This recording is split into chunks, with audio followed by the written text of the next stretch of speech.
भोजपुरी में एक कहावत है कि भाग्यशाली का हल भूत हाँकता है। खैर ये तो एक कहावत है, पर अगर ऐसा कभी हो जाए कि कोई प्रेत 24 घंटा आपकी सेवा में हाजिर हो जाए तो आपको कैसा लगेगा? अगर आप ऐसे किसी बिगडोल भयानक प्रेत को डांट कर अपना काम कराए, जिसे देखकर अच्छों की धोती गीली हो जाए, तो इससे आश्चर्य की बात और क्या हो सकती है। पर हाँ, यह कहानी कुछ ऐसी ही है। एक किसान कैसे एक प्रेत को अपने बस में करके अपना बहुत सारा काम कराता था। कैसे कभी कभी वह प्रेत अपने प्राणों की भीख मांगते हुए गिड़गिड़ाता था। आखिर ये प्रेत उस किसान के चंगुल में फंसा कैसे? क्या उसकी कोई मजबूरी थी या किसान ने कोई तंत्र मंत्र करके उसे अपने वश में कर लिया था? खैर, इन सब रहस्यमय बातों से पर्दा उठाने के लिए सीधे कहानी पर ही आ जाते हैं। बात तब की है जब रमेशर काका गबरू जवान थे।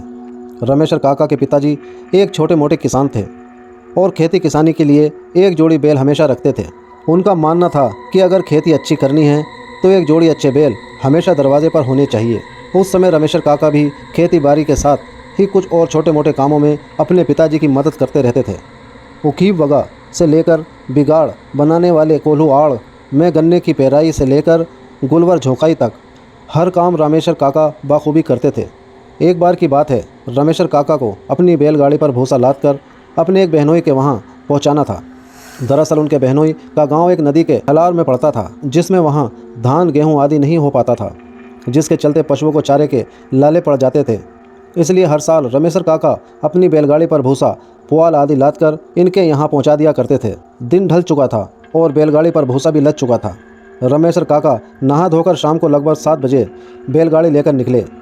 उन्हें अपने बहनोई के वहाँ जाने में लगभग पूरी रात का समय लगता था और वे सुबह 4-5 बजे पहुँचते थे। उन्होंने एक बाल्टी, एक लोटा, एक डोर अपने पास रख ली थी तथा साथ में बैलों को खाने के लिए एक झोली में गेड़ की छांटी भी। रमेशर काका के बैल बहुत समझदार थे। जब वे एक बार रास्ते पर चल पड़ते थे तो गुणवान को काफ़ी आराम मिलता था, क्योंकि ये बैल बिना हाँके बराबर चलते रहते थे। इसमें रमेशर काका को बार बार ने बैलों को हाँकना पड़ता था और ना ही सामने से किसी गाड़ी आदि के आने पर साइड ही करना पड़ता था, क्योंकि आगे से किसी गाड़ी आदि के आने पर बैल खुद ही किनारे हो जाते थे। इतना ही नहीं, रमेशर काका कभी कभी बैलगाड़ी पर झपकी भी ले लेते थे और बैल आराम से अपने मार्ग पर आगे बढ़ चले जाते थे। रमेशर काका को घर से निकले लगभग 3-4 घंटे हो चुके थे। रात के 10-11 बज चुके थे और अब वे जिस कच्चे खुरहुड़िया रास्ते से जा रहे थे, वह रास्ता पूरी तरह से सुनसान हो गया था। दूर दूर तक कुछ दिखाई भी नहीं दे रहा था। रात भी अंधेरे में पूरी तरह गहरी नींद में सोने के लिए व्याकुल हो उठी थी। दूर दूर तक सन्नाटा और उस रास्ते के किनारे उगे हुए बड़े बड़े घास फूस और कुछ छोटे बड़े पेड़ों के सिवाय कुछ भी नहीं था। खैर, इससे रमेशर काका को क्या फ़र्क पड़ता था?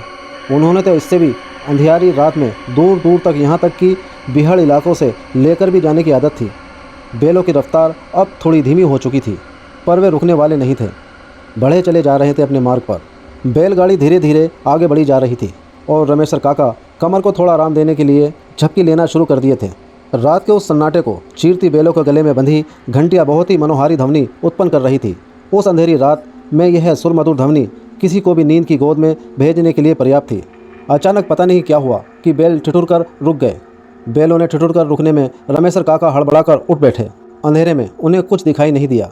उन्होंने एक बैल की पूंछ पकड़कर जोर से एक आवाज़ निकाली, पर बैल फिर से 2 कदम चलकर रुके नहीं, रुककर थोड़ा पीछे भी हट गए, जिससे बैलगाड़ी का संतुलन थोड़ा बिगड़ गया।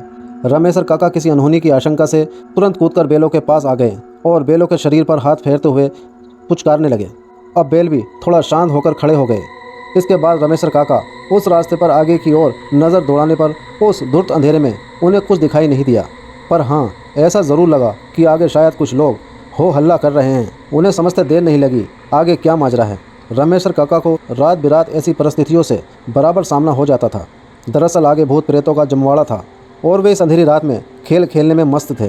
खैर, रमेशर काका वहीं बैलों के पास ही रुककर आगे का जायज़ा लेने लगे और मन ही मन इन भूत प्रेतों को कोस रहे थे कि इन्हें खेलना ही है तो थोड़ा रास्ता छोड़कर खेलते। वे वहीं रुककर इंतज़ार करने लगे कि भूत प्रेतों का खेल जल्द से जल्द बंद हो और वे आगे बढ़ें। 10-15 मिनट तक इंतज़ार करने के बाद भी भूत प्रेत रास्ते से हटने का नाम नहीं ले रहे थे और बैल भी कितना भी हाँकने पर आगे बढ़ने का नाम नहीं ले रहे थे। रमेशर काका तो पूरी तरह से निडर स्वभाव के थे। उन्हें काहे का डर?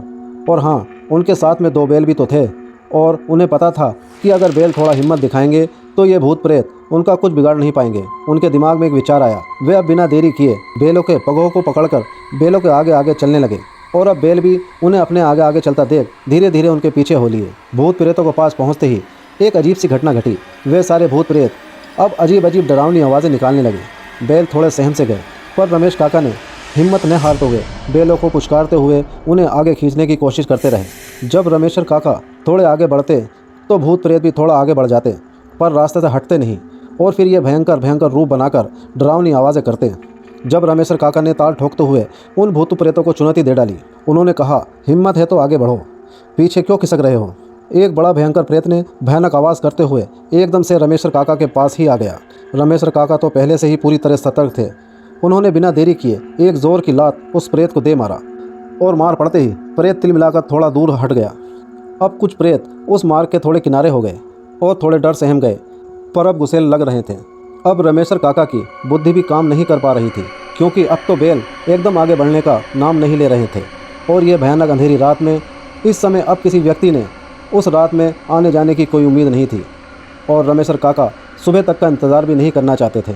रमेश्वर काका को एक तरकीब सूझी। उन्होंने मन ही मन हनुमान जी का नाम लिया और कड़क के बोले, तुम इतने सारे और मैं अकेला, अगर हिम्मत है तो एक एक करके आओ, तुम सबको देखता हूँ। ये कहते हुए रमेश्वर काका ठेका मारकर हंसे और ताल ठोकने लगे। रमेश्वर काका का यह रूप देखकर भूतों को लगा कि यह उनका मजाक उड़ा रहा है। अचानक वही भयानक प्रेत जिसे रमेश्वर काका ने एक लात मारा था आगे बढ़ा। आगे बढ़कर उसने अपने दोस्त भूत प्रेतों से कहा कि तुम लोग अब तमाशा देखो, कोई भी आगे ना बढ़े, मैं इससे लड़ने के लिए तैयार हूँ। रमेश्वर काका उसकी ये बात सुनकर थोड़े सहमे, पर हिम्मत नहीं हारी, क्योंकि उन्होंने कितने सारे प्रेत से टक्कर ली थी और सबको धूल चढ़ाया था। इसके बाद रमेश्वर काका ने वहाँ खड़े होकर सभी भूत प्रेतों से कहना शुरू किया कि आप लोगों में यह बात मुझे बहुत अच्छी लगती है कि आप लोग जो ज़बान देते हो उस पर सदा कायम रहते हो। मुझे पूरा यकीन है कि आप में से कोई भी बीच में नहीं आएगा और कौन जीता और कौन हारा इसका भी सही सही फैसला करेगा। इसके बाद रमेश्वर काका उस चुनौती को स्वीकार करने वाले भूत की ओर देखते हुए बोले कि अगर मैं हार गया तो तू जो बोलेगा वह मैं करूँगा, सदा के लिए तेरा दास हो जाऊँगा। अब उस भूत से भी ना रहा गया, उसने भी ताल ठोकी और तड़का, मुझे मंजूर है और अगर मैं भी हार गया तो सदा के लिए तेरा दास हो जाऊँगा। इसके बाद तो बिना देर किए रमेश्वर काका और उस प्रेत में पटका पटकी शुरू हो गई। कभी रमेश्वर काका ऊपर तो कभी वह प्रेत। 10 मिनट तक लड़ते लड़ते दोनों थकने लगे थे, पर एक दूसरे में गुत्थम गुत्था जारी थी। अब रमेश्वर काका को लगने लगा था कि कहीं वे कमज़ोर ना पड़ जाए, पर उन्होंने हिम्मत नहीं हारी और लड़ते लड़ते धीरे धीरे पास खड़े बेलों की ओर बढ़ने लगे। अरे यह क्या, ये तो रमेश्वर काका की एक चाल थी जो उस आत्मा को भारी पड़ चुकी थी। दरअसल लड़ते लड़ते दोनों बेलों के बीच में आते ही पता नहीं बेलों को क्या हुआ कि वे अपनी जगह पर ही रहकर इधर उधर अपना पैर पटकते पटकते अभी वह प्रेत कुछ समझ पाता उससे पहले ही उसे लहूलुहान कर दिए। दरअसल वो दोनों बेल केवल उस प्रेत को ही निशाना बना रहे थे और अपने पैरों से मार मार कर कुचल कुचल कर उसे अधमरा कर दिए। अब क्या उस प्रेत को कमज़ोर पड़ते ही रमेश्वर काका उस प्रेत को दोनों बेलों के बीच से खींचकर बाहर लाए और उसे लिटाकर उसके सीने पर बैठ गए। भूत प्रेतों ने रमेश्वर काका के जीत की घोषणा की। अब वह प्रेत रमेश्वर काका का दास बन चुका था। रमेश्वर काका के जीवन में यह शायद ऐसी घटना थी जो शायद उस समय किसी भी इंसान के लिए जीवन में घटी हो और ना ही भविष्य में घटे। रमेश्वर काका बहुत खुश थे, पर पसीने से पूरी तरह भीग गए थे। उन्होंने गमछे से अपना पसीना पोंछा और उस प्रेत से कहे कि अब हमारे बैल के आगे आगे चल। अब वह भी प्रेत करे भी तो क्या करे, ज़बान दे चुका था और अपनी ज़बान को तोड़ नहीं सकता था। कुछ दूर चलने के बाद रमेश्वर काका को लगा कि अगर ऐसे चलते रहें तो कल दिन में 10-11 बजे तक भी बहनोई के गांव नहीं पहुंच पाएंगे। उनको एक तरकीब सूझी। उन्होंने बैलगाड़ी के आगे चलते प्रेत को हाँक लगाई और उससे अपने पास बुलाया। अपने पास बुलाने के बाद उन्होंने उस प्रेत से कहा कि तेरी वजह से मैं काफ़ी लेट हो चुका हूँ। अब एक ही उपाय है कि तू इस बैलगाड़ी में जुड़ और इसे खींच कर ले चल। अब प्रेत करे भी तो क्या करे। रमेश्वर काका ने बैलों को खोलकर उन्हें बैलगाड़ी के पीछे बांध दिया और उस प्रेत की बैलगाड़ी में जोत दिया। फिर वह प्रेत बैलगाड़ी को लेकर बढ़ा। जब भी वह प्रेत थोड़ा धीरे चलता, रमेश्वर काका उसकी पीठ पर 2-4 डंडे बजाते और वह तेज़ी से भागने लगता। भिन्न सहरे करीब 3-4 बजे ही रमेश्वर काका अपने बहनोई के घर पहुंच चुके थे। घर के बाहर ही उनके बहनोई का घास फूस से छाया हुआ एक भसोरा था। रमेश्वर काका ने अपने बहनोई को जगाना उचित नहीं समझा और उस प्रेत को आदेश देकर सारा भूसा उस भुसेले में रखवा दिया। प्रेत ने लगभग आधे घंटे में सारा भूसा भुसेले में रख दिया। बैलगाड़ी खाली हो चुकी थी और रमेश्वर काका बैलों को बहनोई की नांद पर बांधकर सानी पानी कर दिए और खुद ही वहीं पड़ी एक बखरिया पर सो गए। 5 बजे के करीब जब रमेश्वर काका के बहनोई जागे तो उन्हें बहुत आश्चर्य हुआ। उन्होंने देखा कि रमेशर तो बखरिया पर सोया है। यह कब आया और ये भूसा भी उतार कर भूसेले में रख दिया। उनको कुछ भी समझ नहीं आ रहा था, बस सब चमत्कार जैसा लग रहा था, क्योंकि ऐसा पहले कभी नहीं हुआ था। हर बार रमेशर काका के बहनोई खुद रमेशर काका के साथ मिलकर भूसा उतार कर भूसेले में रखते थे। खैर उनको क्या पता कि यह सब किसी भूत का कमाल है। रमेशर काका आराम से जगे, पानी ओनी पिया, फिर बैलों को नान से उकड़ाकर छाँव में बांध दिया और उसी दिन फिर से उस रात का खाना वाना खाकर करीब रात के 11 बजे अपनी बहन के घर से चले, क्योंकि अब उनको पता था कि गांव पहुंचने में 10 से 12 घंटे नहीं 5-6 घंटे लगने वाले हैं। जी हाँ, फिर से रमेशर काका जब बैलों को जोतने वाली बैलगाड़ी को लेकर अपने बहनों के गांव के बाहर पहुंचे तो सुनसान देखते ही बैलगाड़ी में से बैलों को खोलकर गाड़ी के पीछे बांध दिए और उस प्रेत को जोत लगाकर गाड़ी में जोत दिए। सुबह सुबह रमेशर काका अपने गांव के पास पहुंच गए थे। अब उनको लगने लगा कि कहीं कोई देख न ले कि बैल तो पीछे बंधे हैं और फिर वह बैलगाड़ी तेज़ी से आगे की ओर बढ़ रही है। इसलिए उन्होंने उस प्रेत को छुड़ाकर बैलों को गाड़ी में जोत दिया। रमेशर काका तो अब उस प्रेत से बहुत सारा काम करवाना शुरू कर दिए थे, पर सदा ध्यान रखते कि उसकी भनक किसी गांव वाले को ना लगे, नहीं तो सब गुड़ गोबर हो जाएगा।